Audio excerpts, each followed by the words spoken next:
never stop dreaming.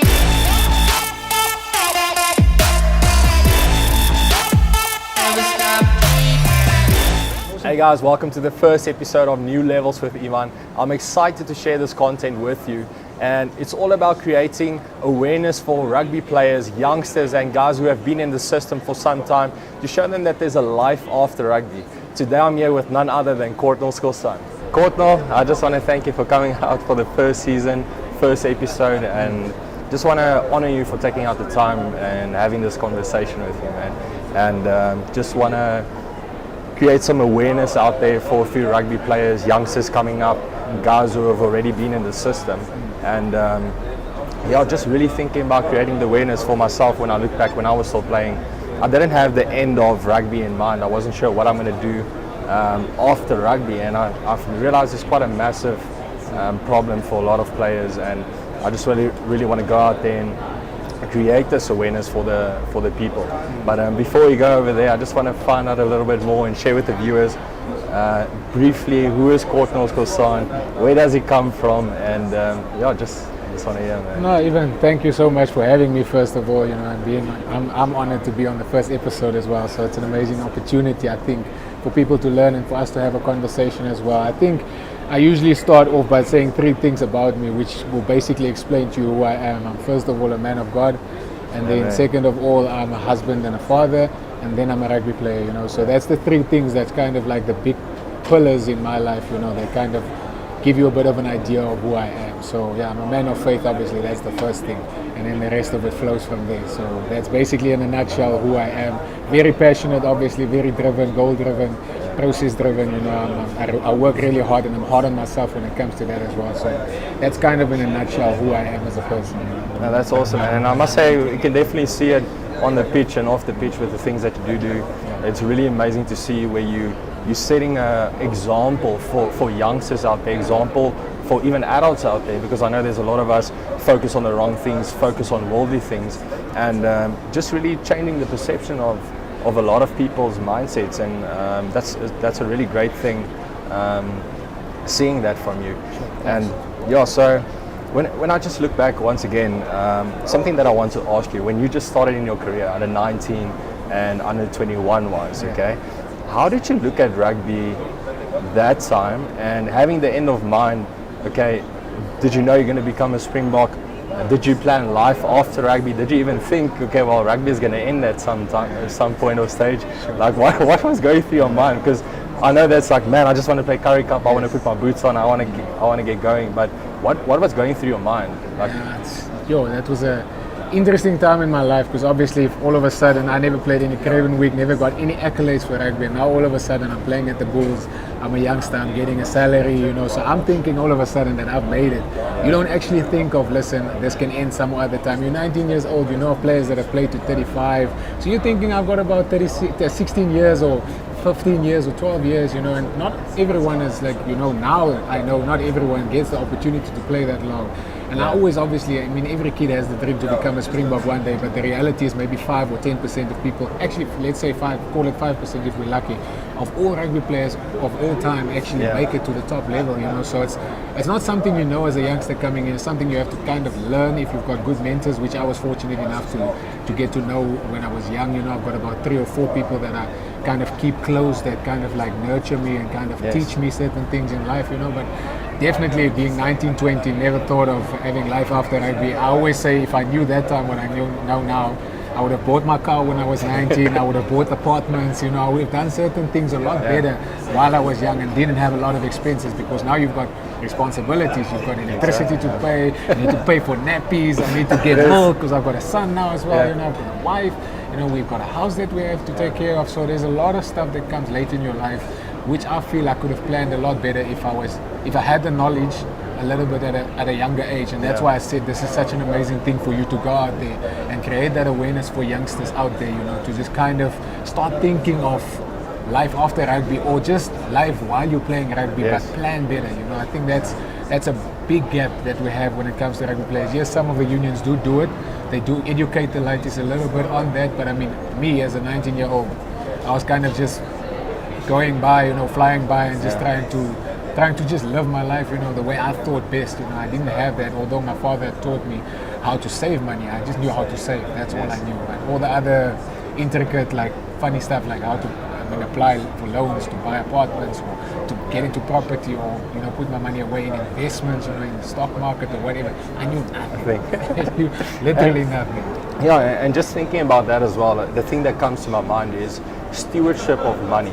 And how do we steward money? How do we work with money? Because it's, even if I look at my younger days, we would do stupid things with our money. And even for the kids that might be only playing under 19, under 21, and for some reason they're not playing in the system anymore, and it does happen. And the thing is, in what kind of situations they find themselves, maybe doing the wrong things, not finding their purpose, not finding their calling, and just literally derailing. But what advice could you give those youngsters who are still in the system, still playing rugby, or even not playing rugby anymore? What advice could you give them, like a key principle that you use by yourself and your family on how to steward money on a daily basis? Yeah, I think obviously for me, the most important thing for me is tithing. Like that's a big thing a lot of people struggle with, but it's a faith journey. It's something that I got a revelation of while I was still 19 years old. I got that revelation, and I've been doing it faithfully for 9 years, 9 or 10 years, and I feel like me honoring God in that way, I've brought the success in my life. Many people maybe will feel different, but it's a faith journey. It's something you have to do and experience for yourself to be able to see the fruit of it, So I think that's the first thing, and I think the most important thing is to understand priorities, what's important. If you're a young player and you know that, you actually don't know, you'll never know until it happens the day where you don't have a contract, I would say save about maybe 3 to 6 months, worth of salary. Like if you're earning 10,000 rand a month or 5,000 rand a month, put away 30 or 40 or 50 or 60,000, so you've got that little buffer. Yes. If something should happen where you're out of work for like 6 months or 3 months or whatever the case may be, while you're looking for another contract or looking for another opportunity to earn money from, you can actually just get by for that time. You can obviously work, like very clever with your money, because Yes. you've got the kind of money that's going to run up. But I think that's the most important things when it comes to that. The rest of it, you have to obviously get a financial advisor to look after your stuff, or maybe someone to look after your banking, or someone to help you, that knows all these things. Like for me, I'm not going to teach myself everything about finance. I'd rather get someone that's good at it to help me and that I can trust, to help me to do the right things and to put my money in the right places.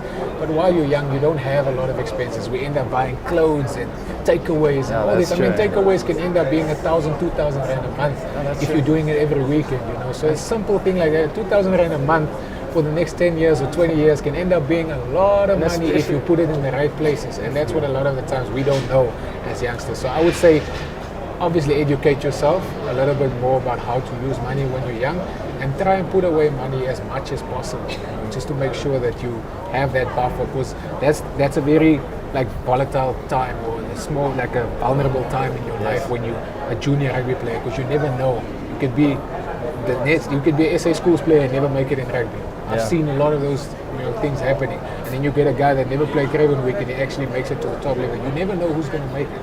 So while you have the opportunity, use your money wisely. I think that's probably the best advice that I can give. Definitely, and something that I've seen as well is the money where you actually look at where you waste money, and you actually calculate, let's say it's 1,000 rand per month, and you actually take that money and you put it in a good investment, and you look at the compound interest that it would grow over let's say 15 years period of time, you'll actually be shocked at how much you could have saved yourself for a long period of time.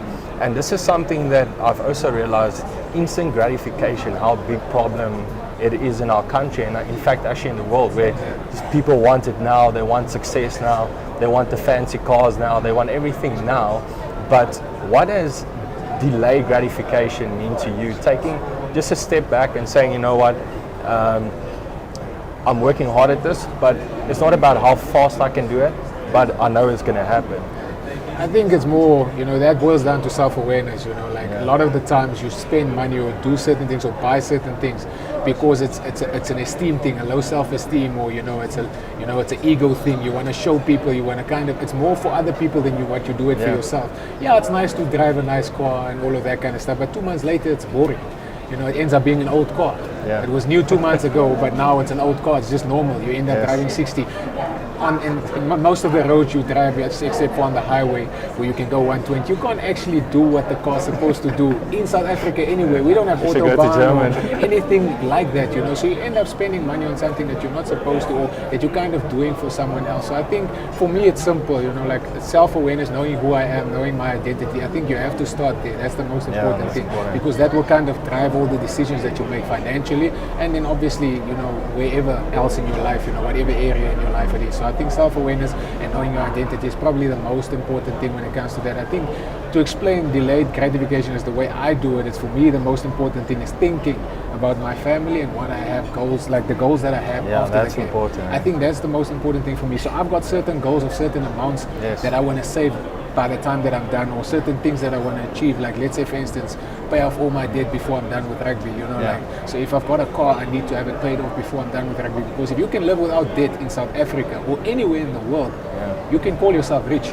I mean, a lot of people are in debt, and it's a problem, you know. So if you can live without debt, you can literally go and work for 5,000 or 10,000, and you can adjust your lifestyle accordingly, because Yeah. you don't have that responsibility of paying something off. So I think that for me is where I kind of have my mind wrapped around it, to say, you know what, I want to live a certain lifestyle, so that I know that when I'm done with the game, I've got my goals achieved and I've got Yes. those things. So if I need 10,000 rand a month to live off, you know, I will put things in place now to kind of make sure that I have that 10,000 a month for at least 2 to 3 to 5 years to 6 years when I'm Yes. done with the game, because that gives me a lot of time to kind of figure out what I want to do after the game. Because you sometimes think you know what you want to do. By the time you're done, you find yourself moving in a total different direction. You need that buffer. And I think that's what a lot of the guys don't think of. They think it's going to last forever, or they're waiting for that big contract. They're Yeah. waiting for that massive deal, that overseas deal that's going to make them a millionaire. R1 million is not a lot of money in this Yes. time, you know, like it's not a lot of money. If you think of that, can run out in 1 Quickly, year definitely. or a few months if you spend it in Yeah. a certain way. So that's what a lot of people don't think of, you know, and I think that's the most important thing. That a lot of the times when we do stuff, we do it for other people. You want to post a picture on Instagram to show that you've got a new car and you've got this. Now people know you're a rugby player. You want to show the guys back home, listen, I've made it. I've made it, yeah. It's not about that. I mean, Definitely. if I have to drive a Polo for the rest of my life, you know, and I'm good when I'm done with the game, then we're all good. Yeah. I mean, when you're done with the game and you don't have money, people forget about you. And that's what guys don't understand. You end up, what is that Instagram post worth? You know, with that Exactly, new yeah. car, when you don't have any money in the bank account, you know, when you're done. And you've got nowhere to turn to, you've got nowhere to go. And that's what people need to start thinking about. And I see it happening so many times. And it's something that, you know, we need to kind of have a little bit of fear of. Yeah. And that will drive your decisions to make better decisions as well. So I think that's important. No, definitely. And the thing is that a lot of people do is they'd say you're making 500,000 rand example per month, but you're spending 499,000 of it. So the guy on the street that's maybe making 5,000 rand a month, using it wisely, is making more money than the guy who's spending more. So I definitely want to encourage the viewers, the youngsters, everyone looking at this content, to focus more on spending less money, putting money away, and also focusing on their own dreams. And something awesome that you have running up is the Always Look Up t-shirt, and I really honor it. I have one myself, and it's really great wearing it. But at the same time, I just thought to myself, well, it's such an amazing rugby player, playing great rugby, hoping to see in the green jumper soon again for the World Cup. And here you are busy doing something else as well, preparing your own field and just looking at another stream of income, but also another source of hope for other people.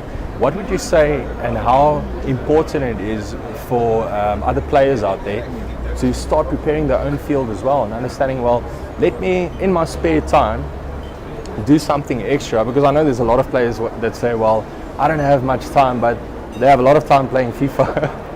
FIFA, and I've got time for that as well. So yeah, so in between all of it. Exactly. So we can either come up with excuses, or we can make money, but we can't do both at the end of the day. So what would you say is the most important thing, like still focusing on another field of I think then again it comes down to self-awareness as well. You know, you need to know what you're passionate about outside of just rugby. And you can't tell me that you're just passionate about one thing in life. You know, we've got multiple passions. You know, you've got a lot of stuff that you can think of that you could have. Some guys like speaking in front of crowds. Then you can go and do public speaking. Charge them 2,000 or 1,000, whatever. Go to a school, say, listen, it's going to cost 1,000. You're making, if you do one a week, it's 4,000 bucks extra for the month. Exactly. It's money you didn't have. Yeah. It's a little bit of your time that you have to cut out. So I think find stuff that you're passionate about, and then see how you can turn that into something that will bring you in some money. Yeah. You know, I think that for me, it's a T-shirt, it's a campaign, a social media campaign or marketing campaign. It's going on TV or going to a school or going to a corporate. You know, like going to a company and speaking there and doing stuff like that. That's how I kind of try and generate an extra flow of income. You know, but a lot of the guys need to start thinking. I think if you haven't thought of it yet, you can kind of start by just figuring out who am I and what do I like doing, and then find ways to kind of turn that with the stuff that you like, you know, turn that into a flow of income. I mean, you make a joke about this guy's playing FIFA and all of that kind of stuff. I know about lighties that are 13 years old winning international tournaments and winning $400,000 at a tournament, you know, playing online games.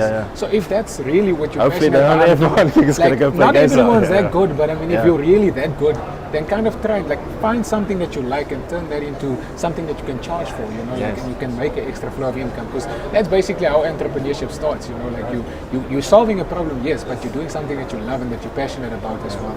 So I think that's probably the most important thing. Like for me, that's what I did, you know, like I love spreading the message, a positive message. I love engaging into positive conversations, so that's what the T-shirt is about. Always looking up as like my center of my life, but it's also something that can start a conversation, because people walk by and like, what is that?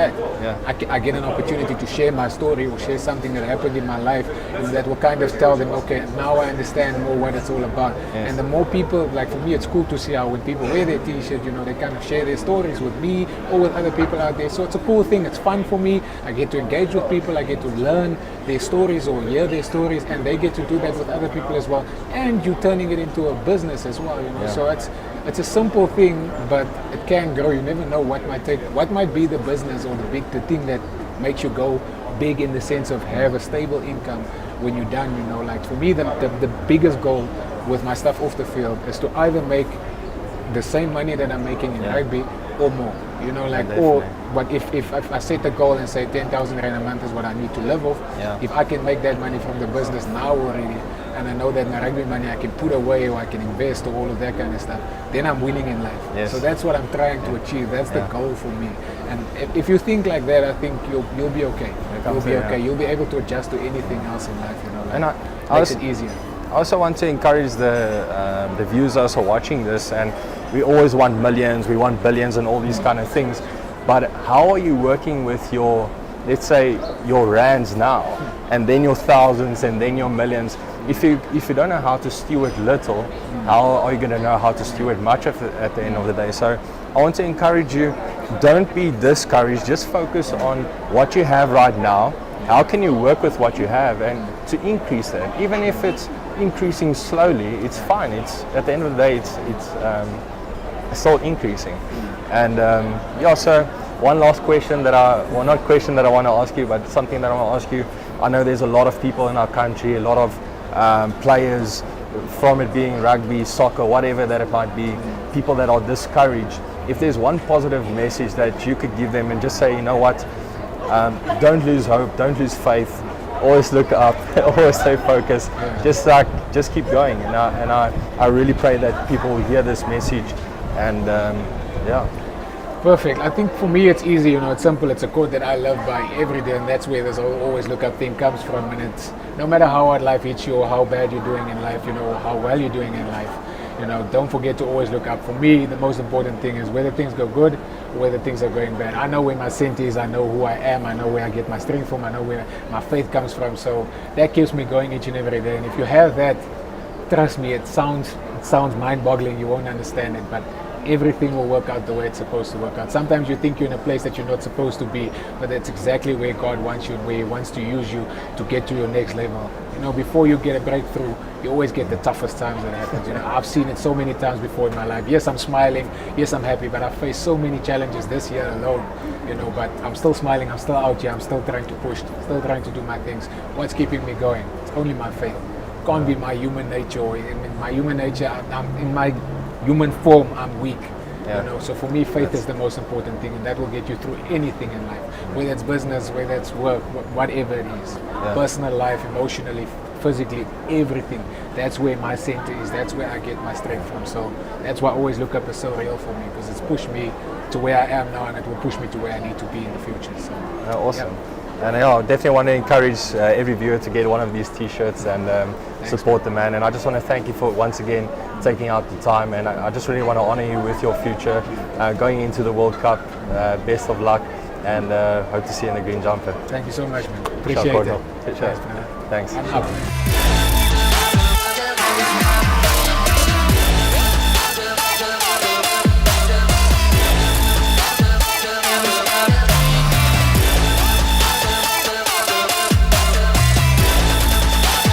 Never stop dreaming.